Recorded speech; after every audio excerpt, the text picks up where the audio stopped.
이게 진화가 여기 안다라는 뜻이죠. 산스크리트에서 암 지식이라는 뜻이에요. 근데 불아라는 말이 이거를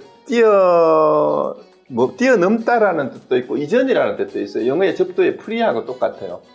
이전. 그러니까 반야의 지혜는 궁극적인 지혜. 요거는 암과 지식을 흔히가 우리가 지식은 분별하는 거잖아요. 무분별지라는 말은 지식으로서 비교하고 상대적으로 이렇게 비교 분석하는 것이 아닌 그런 암 이전이라는 뜻이니까 사실 암 이전, 한 생각 일어나기 이전의 지혜를 이제 반야라고 하는 거예요.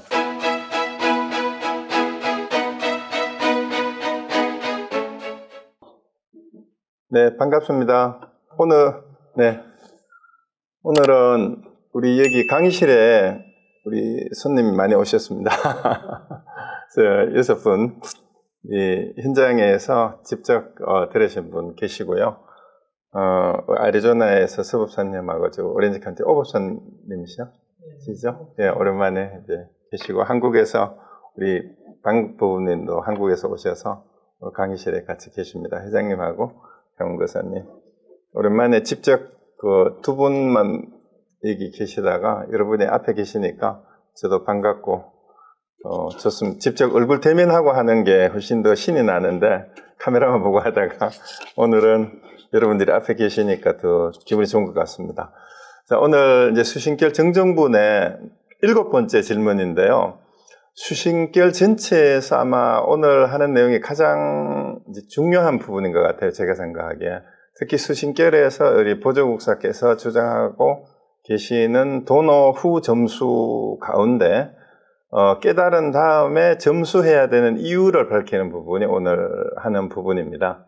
그래서 이제 질문도 바로 7번째 질문이 이제 깨달았는데 그 뒤에 또 점차로 수행을 해야 되는 이유가 뭐냐 하는 것이 오늘의 그 질문의 내용입니다. 그래서 첫 번째 그 질문의 내용이 이제 학인이 보조국사한테 하는 질문입니다. 앞에서 도노에 관해서 얘기를 하고 어떻게 깨달아야 되느냐에 대한 얘기를 했습니다. 그래서 지난번에 했던 얘기가 보고 듣고 말하고 느끼는 또 일상생활을 하는 이것이 바로 내 본래 마음이 하는 거다라는 그 얘기였는데, 자, 그렇다면 그 마음을, 본래 마음을 이제 견성을 했단 말이에요. 문성, 견성. 현입 성품을 깨달아 알았는데, 다시 계급이 없는데 그 깨달으면은 어째서 깨달은 뒤에도 다시 점차로 닦아서 익히고 이루어야 하느냐라는 얘기예요. 오늘 질문의 내용입니다. 그래서 깨달은 이치를 깨달아서 깨달으면은 다시 점차가 없는데 이 말이에요. 계급이 없다는 거는. 그러니까 중생이나 부처가 똑같은 그 본성을 가지고 있고 아무런 차이가 없다. 그렇다면은 계급이 없는 건데 왜 깨닫고 난 뒤에도 점차 닦아 익혀야 하느냐. 그래서 이루어 가야 되느냐에 대한 질문입니다. 그러니까 거기에 대한 보조국사의 답변이 오늘 도노 후 점수해야 되는 이유입니다. 바로. 그래서 보조국사의 답이 도노 후 점수에 오후 점수지. 그러니까 깨달은 다음에 점차로 닦아야 되는 뜻은 앞에서 이미 설명을 했는데도 의심을 풀지 못했으니 다시 설명하겠다. 마음을 깨끗이 하고 제대로 잘 들어라. 이렇게 얘기하고 있습니다. 그래서 이제 여기서 마음을 깨끗이 하라는 얘기가 그냥 당부하는 얘기가 아니고 한문을 보시면은요. 뭐라고 되어 있어요? 여수 정심 재청이라고 강조를 했어요. 부디 모름지기 마음을 깨끗이 하고 제자가 사성제 할 때 그 제자를 썼죠. 그러니까 진실로 듣고 진심으로 듣고 진심으로 들어라 이 말이에요. 그래서 마음을 깨끗이 잘 들으라고 그냥 했는데 이제 마음을 깨끗이 하고 제대로 잘 이게 이제 재청이에요. 정말 제대로 똑바로 들어라 이 말입니다. 자, 그래서 그 내용이 이제 자, 범부는 시작도 없는 아득한 옛날부터 지금까지 5세계에 돌아다니고 보통 육도윤회라고 흔히 많이 하죠. 그죠? 근데 이제 육도윤회 대신에 오도윤회라는 말을 써요. 그게 이제 같은 뜻이에요. 그냥 여기에서 이제 오도라고 말할 때는 아수라를 빼고 그냥 지옥, 악의 축생, 인간, 천상에 끊임없이 이제 돌고 돌아서 윤회를 하면서 끊임없이 다시 태어난다라는 것을 얘기하는 겁니다. 그래서 끊임없이 윤회를 계속하면서 이 말입니다. 그래서 나고 죽고 하면서 나라는 생각에 굳게 집착하여 망상으로 전도되고 무명으로 종자를 훈습하며 오랜 동안 성품을 형성하여 왔다. 그러니까 이 내용이 아주 간단하지만 사실은 이 중생들이 나라는 생각을 떨쳐버리지 못하고는 초기 불교로 얘기할 것 같으면 무아에 대한 가르침을 이해를 못했다라는 얘기가 되고요. 그 다음에 이제 전도된 망상으로 무명으로 종자를 훈습한다는 얘기는 이제 유식 불교 할 때 아마 여러분들이 그 얘기를 많이 들었을 거예요. 우리 이제 그 유식 불교에서는 우리의 본래 마음의 바탕을 아리아식이라고도 하고 팔식이라고도 하는데 그 팔식이 여러 가지 번뇌 망상으로 물이 들어 있다라는 거. 이 종자라고 표현한 것은 그 모든 것을 다 갖추고 있는 게 아리아식인데 본래 마음도 그 바탕이 아리아식이고 그 다음에 번뇌 망상이 나오는 우리의 모든 육식이 나오는 칠식까지 나오는 것도 전부 다 그 아리아식에서 나와요. 그런데 그게 무명으로 가려져 있어서 끊임없이 집착과 번뇌 망상을 일으키기 때문에 이게 훈습이란 말이 그 말입니다. 그래서 우리의 그냥 요즘 말로 얘기하면 무의식 속에서 끊임없이 이러한 집착과 번뇌 망상이 이 길이 들여져 있다 이 말이에요. 훈습됐다라는 말. 습관처럼 그렇게 살아왔기 때문에 이 말이죠. 무의식적으로 우리가 사실 태어나서 언어를 배우고 말을 배우고 세상살이를 하는 과정 자체가 집착이고 번뇌망상이에요. 끊임없이 나하고 너를 분별해야 되고 세상에서 이겨야 되고 성취해야 되고 그런데 사실은 이제 불교 공부는 거꾸로죠. 마음을 비워야 되고 집착을 버려야 되고 이런 건데 거꾸로 공부를 해왔어요. 그리고 우리 세상에서 잘났다고 하는 것은 사실은 불교에서 말하는 공부하고 점점 멀어지는 것이 될 수도 있습니다. 그런 식으로 끊임없이 그 집착이라고 표현을 해서 그런데 이게 집착을 긍정적으로 표현하면 세상에서 말하는 성공이고 성취 동기고 그런 게 될 수 있어요.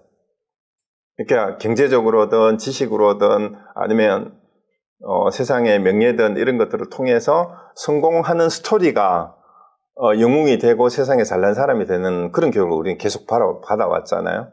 그러다가 보니까 집착과 애착과 그 다음에 그걸 이루지 못하는 데서 오는 괴로움과 이게 이제 번뇌망상으로 한마디로 표현이 된 거죠. 그렇게 해서 우리가 길들여졌기 때문에 오랜 세월 동안 우리의 본성이 무의식적으로 그렇게 이제 돼버렸다 이 말입니다. 그래서 비록 금생에 이르러 자기의 성품이 본래 공적하여 부처와 다름없음을 단박 깨달았다 하더라도 이 말이에요.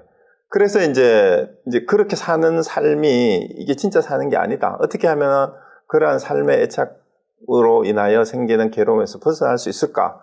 해서 자기를 돌아보고 본성을 찾다가 보니까 부처와 중생과 부처가 둘이 아니고 본래 마음이 거기서 다 나온 거구나. 이런 얘기를 듣고 영리한 사람은 바로 깨달을 수 있다 이 말이에요. 단박 깨달을 수 있대요. 그런데 오랫동안 익혀온 습성은 이 타성처럼 이게 금방 떨어져 나가지 않는다는 거예요. 갑자기 끊기가 어렵다. 그래서 어디에 중독되어 있는 사람이 갑자기 내가 중독됐다는 걸 깨달았어요. 마약이든 알코올이든 뭐 도박이든 그 외에 뭐 운동이든 어디에든지 사람은 중독이 될 수가 있습니다. 돈에도 중독이 될 수 있고. 그런데 이걸 끊자고 마음을 먹었지만 또 어떤 계기가 되면 이 스물스물 그 무의식 속에 자리 잡고 있던 습성이 다시 올라온다라는 거죠. 그래서 역경이나 순경을 만나면 그 어떠한 상황이 되면 이 말이에요. 성냄과 기쁨, 옳고 그르다는 생각이 불처럼 일어났다 없어졌다 하여 객관 대상에 대한 번뇌가 이전과 다름이 없다.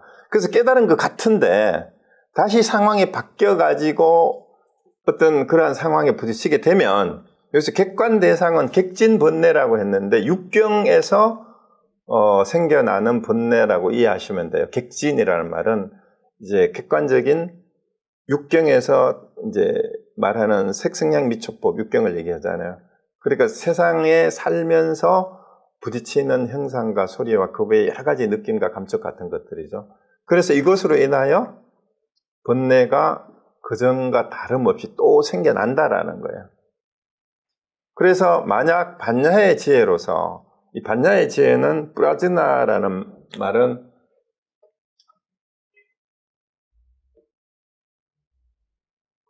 이게 진화가 여기 안다라는 뜻이죠. 산스크리트에 지식이라는 뜻이에요. 근데 뿌라라는 말이 이거를 뛰어넘다라는 뜻도 있고 이전이라는 뜻도 있어요. 영어의 접두의 프리하고 똑같아요. 이전. 그러니까 반야의 지혜는 궁극적인 지혜 혹은 요거는 암과 지식을 흔히가 우리가 지식은 분별하는 거잖아요. 그런데 이제 뿌라즈나를 지혜라고도 번역하는데 무분별지라고도 번역을 해요. 이게 분별이 없는 지혜. 무분별지. 무분별지라는 말은 이렇게 지식으로서 비교하고 상대적으로 이렇게 비교 분석하는 것이 아닌 그런 암 이전이라는 뜻이니까 사실은 암 이전, 한 생각 일어나기 이전의 지혜를 이제 반야라고 하는 거예요. 그러니까 반야지혜는 궁극적인 깨달음 혹은 분별심을 내기 이전의 그런 지혜로서 이 말이에요. 그리고 왜 이 말이 여기서는 반야지혜라는 말로 반야지혜로서 공을 들여야 된다라는 얘기가 나왔냐 하면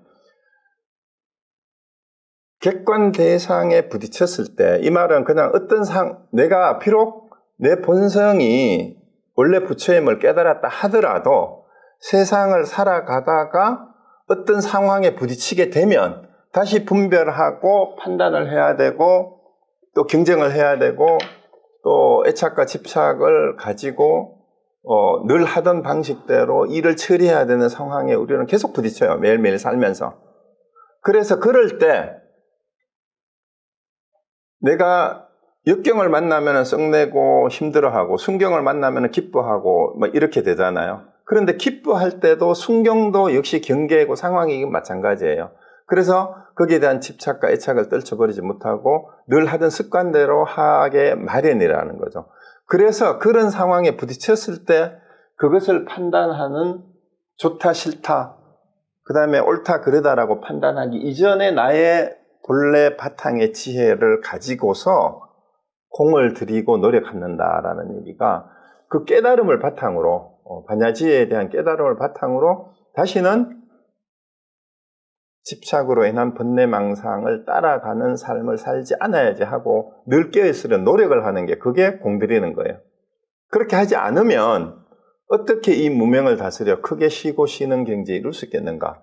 그래서 이 무명이라는 것이 결국은 반야지혜를 가리게 하는 한 생각으로부터 일어나는 모든 번뇌망상이라고 생각하시면 돼요.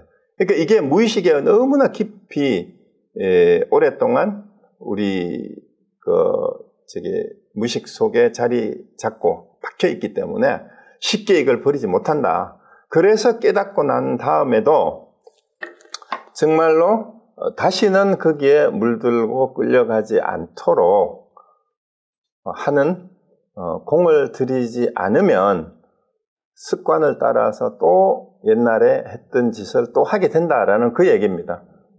그래서 깨달았지만 여전히 오랫동안 습성을 버리지 못한 것 때문에 계속해서 이것을 버리려는 노력, 그게 바로 깨달은 뒤에 해야 되는 점수다라는 그 얘기입니다. 자, 그러면 이는 단박 깨치면 부처와 같지만 여러 생의 습기가 깊도다. 바람은 그쳤으나 물결은 여전히 출렁이고 이치는 나타났으나 망념은 그대로 침노한다 하는 말과 같다. 이게 옛날부터 이제 이런 말이 전해진 노래는 출처는 정확히 모르겠어요. 이런 말들이 있다라는 얘기예요. 전하는 말에 의하면 이 말입니다. 그래서 단박 깨치면 우리 본성은 바로 부처하고 똑같고 중생과 부처가 다르지 않은 건 알았는데 오랫동안의 습기는 너무 깊어서 금방 없어지지 않고 마치 비유로 말하자면은 이제 막 태풍 불고 바람이 세게 불다가 바람이 그쳐도 한동안 물결이 여전히 출렁이는 거하고 똑같다라는 얘기입니다. 그래서 이치는 알았지만 여전히 우리한테서 생기는 번뇌 망상, 망념은 그대로 우리의 무명으로 인한 우리 그 본성에 자꾸 이렇게 침투를 한다라는 말입니다.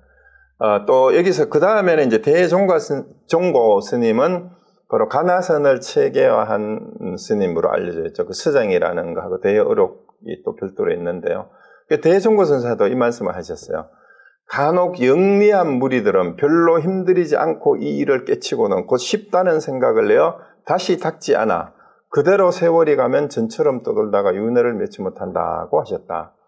근데 사실은 이걸 이제 대종고 선사가 가나선의 교과서라고 불리는 서장의 그 저자잖아요. 서장은 그 대종고 스님이 제자들, 속가의 제자들이에요. 대부분 그때 당시 사대부들이었어요. 그 사람들에게 편지글로 하두를 어떻게 들고 참고하고 또 답을 이제 하면은 맞다 틀리다라고 이렇게 점검해준 편지글이에요. 근데 그게 이제 그 한국 전통 강원에서 사직가의 교과서의 4개 중에 하나죠. 그런데 그거를 썼던 분이 대종고인데 이 가나선으로 말하면 여기서 간혹 영리한 무리들은 별로 힘들이지 않고 이 일을 깨친다라는 얘기는 본성이 뭔지는 금방 깨칠 수가 있다라는 얘기예요. 사실은. 왜냐하면 지난번 강의에서 우리 보조국사가 얘기했던 본성이 뭐라고 그랬어요? 일상생활 중에 우리가 보고 듣고 느끼고 행하는 그 주인공. 그게 본성이고 그게 부처다라는 거예요. 이 말을 들은 사람은 그거 알았다라고 금방 깨닫는다는 거예요.